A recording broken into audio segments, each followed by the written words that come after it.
আসসালামু আলাইকুম এভরিওয়ান, তোমাদের জন্য নিয়ে এসে পড়লাম আমাদের সেই অচেনা মহারাজ গল্পের 4 নম্বর পর্ব। তো চলো বেশি কথা না বলে গল্প শুরু করা যাক। সুনিধি ভার্সিটি থেকে বাসায় ফিরে এসে নিজের ঘরে ঢুকে দরজা বন্ধ করে দেয়। রাগে তার চোয়াল কাঁপছে। কিভাবে সাজিদ তাকে এতটা অপমান করলো? সে কি ভেবেছে সুনিধি সব মুখ বুঝে মেনে নেবে? তেমনটা মোটেও না। সুনিধি প্রতিবাদ করতে জানে। এদিকে নয়না খন্দকার ক্রমাগত দরজা ধাক্কিয়ে চলেছেন, কিন্তু সুনিধি দরজা খুললো না। সামিউল খন্দকার অফিস থেকে ফিরে এসব দেখে ভীষণ রেগে গেলেন। সুনিধি রুমের সামনে এসে জোরে একটা ধমক দিতেই সুনিধি এসে দরজা খুলে দিল। তার চোখে জল। সামিউল খন্দকার রাগী কণ্ঠে বললেন, এসব কি সুনিধি? কেন এমন করছো? কি হয়েছে সেটা বলো তো। আমি সাজিদ ভাইকে বিয়ে করব না, ব্যাস। আমাকে আর কোনো প্রশ্ন করবে না। সামিউল খন্দকার এবং নয়না খন্দকার দুজনেই অবাক হয়ে নিজের মেয়ের দিকে তাকিয়ে রইলেন। তারা তাকে অনেক প্রশ্ন করতে লাগলেন, কিন্তু সুনিধি চুপ করে রইল। নিজের জেদে সে অটল। শেষ পর্যন্ত সামিউল খন্দকার বাধ্য হয়ে তার বোন সালমা খন্দকারকে ফোন করে সব জানালেন। সব শুনে সালমা খন্দকার বললেন, তোরা কোনো চিন্তা করিস না, আমি ব্যাপারটা দেখছি। আমি যখন বলেছি সুনিধিকে আমার সাজিদের বউ করে আনবো, তখন তাই হবে। বেশ অহমের সাথে কথাটা বলে তিনি ফোন কেটে দিয়ে রাগী চোখে তাকালেন সাজিদের দিকে। সাজিদ তার সামনেই দাঁড়িয়ে আছে। সালমা খন্দকার সাজিদের উদ্দেশ্যে বলে, নিশ্চয়ই তুই কিছু করেছিস। সুনিধিকে আমি খুব ভালো করে চিনি। ও ছোট থেকেই তোকে পছন্দ করে। ও কিছুতেই এই বিয়েতে দ্বিমত করতে পারে না। এখন ভালোই ভালো সবটা স্পষ্ট করে বল। সাজিদ সালমা খন্দকারের পায়ের কাছে বসে পড়ে। অনুনয়ের সুরে বলে, আমাকে ক্ষমা করে দিও মা। আমি সুনিধিকে বিয়ে করতে পারবো না। কেন? তোর কি সুনিধিকে পছন্দ নয়, নাকি সে তোর যোগ্য নয়? এমনটা নয় মা। আরো স্পষ্ট করে যদি বলি, তাহলে শুধু সুনিধিই নয়, আমার পক্ষে আর কোনো মেয়েকে বিয়ে করা সম্ভব নয়। এর কারণ কি জানতে পারি? সাজিদ চোখ বন্ধ করে বলে, আমি তোমার কাছে সব লুকাতে চাইনি, কিন্তু বলার সাহসও পাইনি। আসলে আমি বিবাহিত মা। আমি আমেরিকায় গিয়ে সেখানকার ইভা নামের একটি মেয়েকে ভালোবেসে ফেলি। ইভা আমার জন্য ওর পরিবারকে ছেড়ে দিয়েছে। আমরা কিছুদিন আগে বিয়েও করেছি। আর সাজিদ নিজের সম্পূর্ণ কথা পূর্ণ করতে পারে না, তার আগে সালমা খন্দকার ঠাস করে তার গালে থাপ্পড় বসিয়ে দেয়। মা, তুমি আমায় মারলে?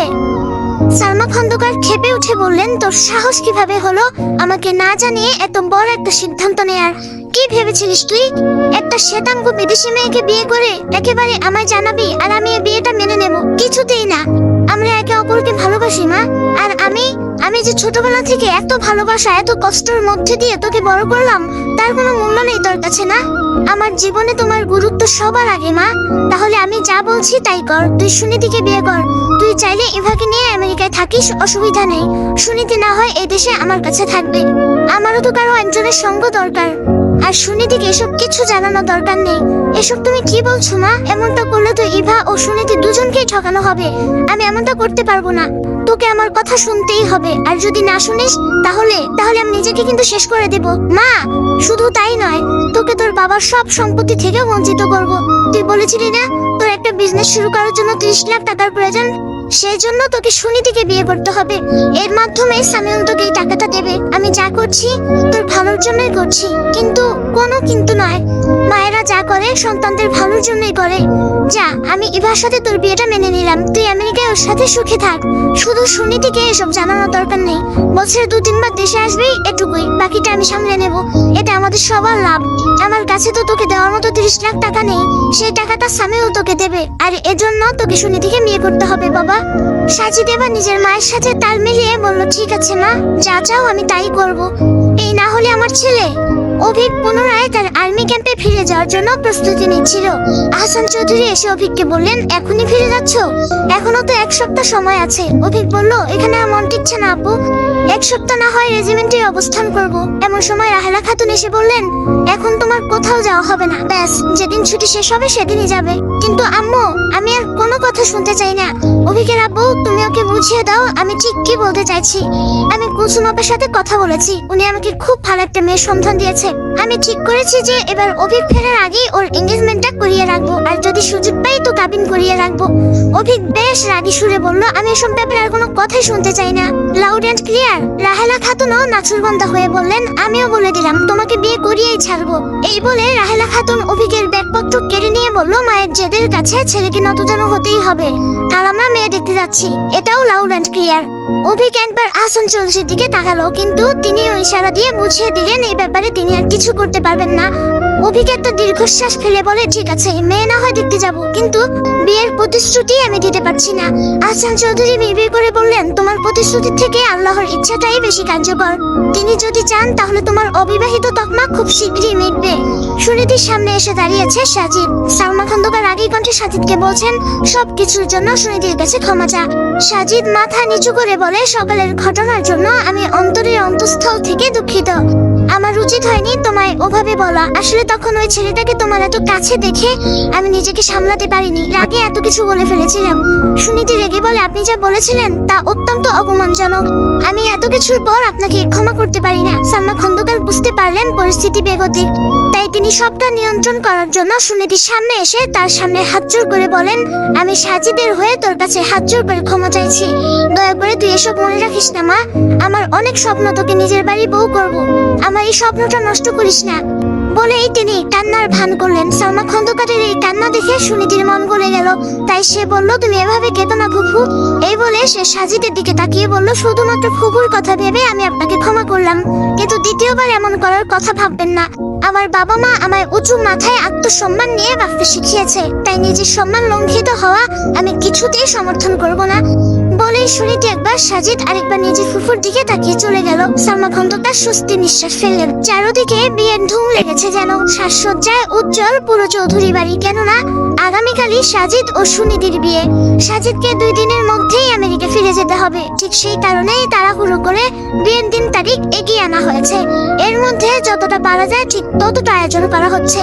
সাগর মলিন চোখে সবটা পর্যবেক্ষণ করছে। চোখের পলকেই অনেক বড় সিদ্ধান্ত নিয়ে নেওয়া হয়েছে। সাগর বুঝতে পারছে না এত তাড়াহুড়ো কেন করা হচ্ছে। সেদিন সুনীতিদের বাড়ি থেকে ফেরার পর সালমা খন্দকার তড়িঘড়ি শুরু করেন বিয়ের জন্য, আর এখন তারই প্রস্তুতি চলছে। সাগরে কয়দিন তার নজর রেখেছে নিজের বড় ভাইয়ের ওপর, তার মধ্যে সন্দেহজনক কিছু খুঁজে পায়নি। সাজিদের ফোনটাও তার কাছে দিচ্ছে না। এই ব্যাপারগুলো সাগরকে অবাক করে দিয়েছে।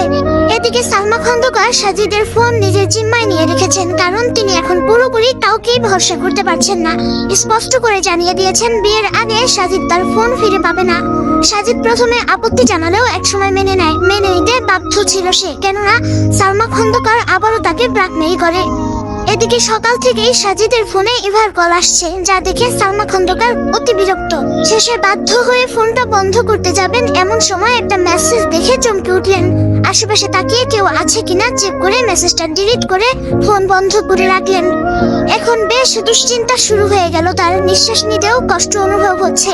সবকিছু কি তাহলে তার নাগালের বাইরে চলে যাবে? এমনটা তিনি হতে দেবেন না। এক গ্লাস ঠান্ডা পানি খেয়ে নিয়ে তিনি বললেন, সাজিদকে এখন কিছুই জানানো যাবে না। এই কথাটা জানলে হয়তো সাজিদ বেঁকে বসবে। আমাকে এদিকটা সামলাতে হবে। সুনীতির পরনে কালো রঙের একটি লেহেঙ্গা, তার মা এটা তাকে এনে দিয়েছে। আগামীকাল যেহেতু বিয়ে, তাই আজ থেকেই খন্দকার বাড়িতে আনন্দ উৎসব শুরু হয়ে গেছে। সুনীতি ওইসব কারণে অনেক খুশি। খুশিতে সুনীতির মুখে হাসির রেখা প্রশস্ত হচ্ছে।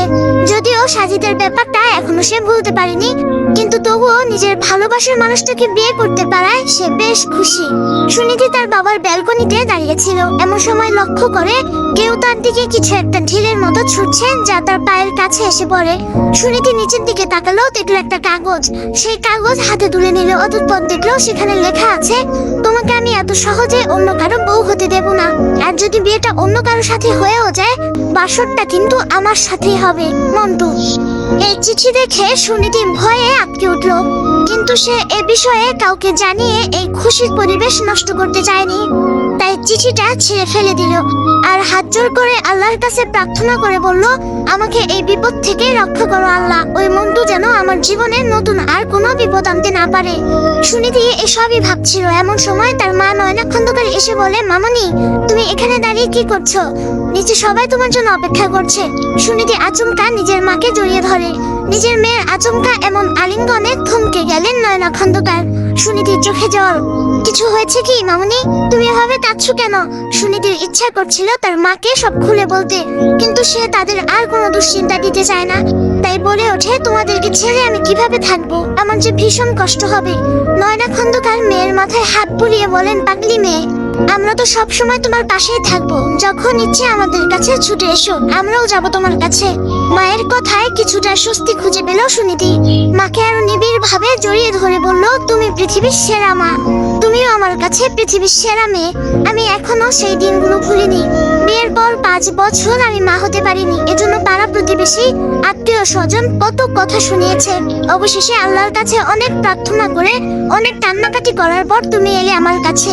তখনও লোকের কত কথা মেয়ে হয়েছে বলে, কিন্তু আমি আর তোমার বাবা একটু মাত্র নাখুশ হয়নি, বরঞ্চ খুশি হয়েছিলাম, কারণ আল্লাহ আমাদের ঘরে শাহজাদি পাঠিয়েছে।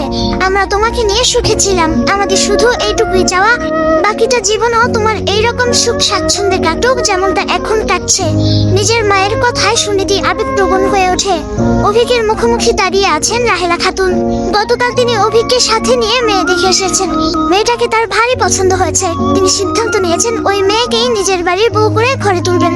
কিন্তু শেষ মুহূর্তে এসে অভিক যেন বেঁকে বসলো। তার বাড়া ভাতে ছাই দিয়ে বলল, আমি আগেও বলেছি, আবারও বলছি, আমার পক্ষে বিয়েটা করা সম্ভব নয়। আমি তোমার মা, আমার কথা তোমায় শুনতেই হবে। আহসান চৌধুরী এসে অভিককে বলে, কেন জেদ করছো? মায়ের কথা মেনে নাও না। মেয়েটাকে আমারও ভালো লেগেছে, দেখতে যেমন সুন্দর তেমনি ভালো ব্যবহার। আপত্তি করার তো কোনো কারণ দেখছি না। বাবা তুমিও? রাহেলা খাতুন বললেন, বাবার দিকে না তাকিয়ে আমার দিকে তাকাও। আমি যখন বলেছি ওই মেয়েকেই আমার বাড়ির বউ করে আনবো, তখন ওই মেয়েকেই আমার বাড়ির বউ করে আনবো। এদিকে শুনছি খন্দকার ভাইয়ের মেয়ে মানে সুনীতিরও নাকি কাল বিয়ে। ছেলে নাকি আমেরিকান প্রবাসী। এজন্যই বোধ হয় সেদিন আমাদের অপমান করে তাড়িয়ে দিল। আহসান চৌধুরী বিরক্তির সহিত মুখ দিয়ে চ জাতীয় শব্দ উচ্চারণ করে বলল, আহ রাহেলা, তুমি শুধু শুধু সহজ বিষয়গুলোকে জটিল করছো। খন্দকার সাহেব এমন মানুষ নয়। তিনি বারবার আমাদের কাছে ক্ষমা চেয়েছেন ওই ঘটনার জন্য। আর সুনীতিরও অভিককে পছন্দ ছিল না। এটা নিয়ে এত জল ঘোলা করার কি আছে? থাক, তোমার আর ওদের হয়ে ওকালতি করতে হবে না। আমাদেরও তো বিয়ের দাওয়াত দিয়েছে। আমিও কাল গিয়ে দেখবো কেমন ছেলেকে পছন্দ করেছে ওই মেয়ে। সে আমার ছেলের থেকে কোন দিক থেকে এগিয়ে। অভিক এসব কথা শুনে বিরক্ত হচ্ছিল, তাই সে জলদি স্থান ত্যাগ করলো। তার চোখের সামনে হঠাৎ করে সুনীতির চেহারা ভেসে উঠলো। অভিক বুঝলো না এর কারণ কি। মেয়েটা সেদিনের প্রত্যাখ্যান সে আজও মেনে নিতে পারেনি। এটাই হয়তোবা কারণ এর আগেও এভাবে একজন তাকে প্রত্যাখ্যান করে বাজে ভাবে ত্যাগ করেছিল। সেই ঘটনার পর অভিক প্রতিজ্ঞা করেছিল সে আর কখনোই বিয়ে করবে না। এসব ভেবেই অভিক একটা দীর্ঘ নিঃশ্বাস ত্যাগ করলো। দেখতে দেখতে আরো একটি দিন খুব সুন্দর ভাবে কেটে গেল। আজ সুনীতির গায়ে হলুদ। বাড়িতে সেসব কিছুরই আয়োজন চলছে। সুনীতির পরনে আজ হলুদ রঙের একটি সুন্দর লেহেঙ্গা, যা তার সৌন্দর্য যেন বহু গুণে বাড়িয়ে তুলেছে। সুনীতির গায়ে হলুদ মাখানোর আয়োজন করা হচ্ছে। সুনীতির খুব ভালো লাগছে। অন্যদিকে অভিক তার বন্ধু আরাফাতের সাথে মিলে আজও ঘুরতে বেরিয়েছে। ঘুরতে ঘুরতে তারা নানা বিষয় নিয়ে আলোচনা করছিল। 2 দিন পরই তাদের আবার নিজ নিজ কার্যালয়ে ফিরে যেতে হবে। ঘুরতে ঘুরতে হঠাৎ তারা একটি কমিউনিটি সেন্টারের পাশে চলে আসে। সেখানে গায়ে হলুদের অনুষ্ঠান চলছিল। হঠাৎ করে একজন তরুণ তরুণী একে অপরকে হলুদ মাখানোর জন্য একে অপরের পিছে পড়ে যায়। একজন তরুণ বাঁচার জন্য অভিকের পেছনে এসে আশ্রয় নেয়। ঠিক এমন সময় ভুলবশত অভিকের গায়ে হলুদ লেগে যায়, যা দেখে অভিক রেগে বলে, what the hell damn it. Sorry ভাই, আসলে অভিক চোখ রাঙিয়ে তাকাতেই ছেলেটি চুপ হয়ে যায়। এদিকে আরাফাত ঠাট্টা করে বলে, কি ব্যাপার বন্ধু, তোর গাল তো দেখি হলুদে হলুদা হয়ে গেছে। তোর বিয়ের ফুলও কি তাহলে ফুটতে চলেছে? অভিক এবার রাগে আরাফাতের গালে একটা গাঁটটা মারে। অতঃপর বলে, এসব আমার জন্য না, সেটা তো সময়ই বলবে।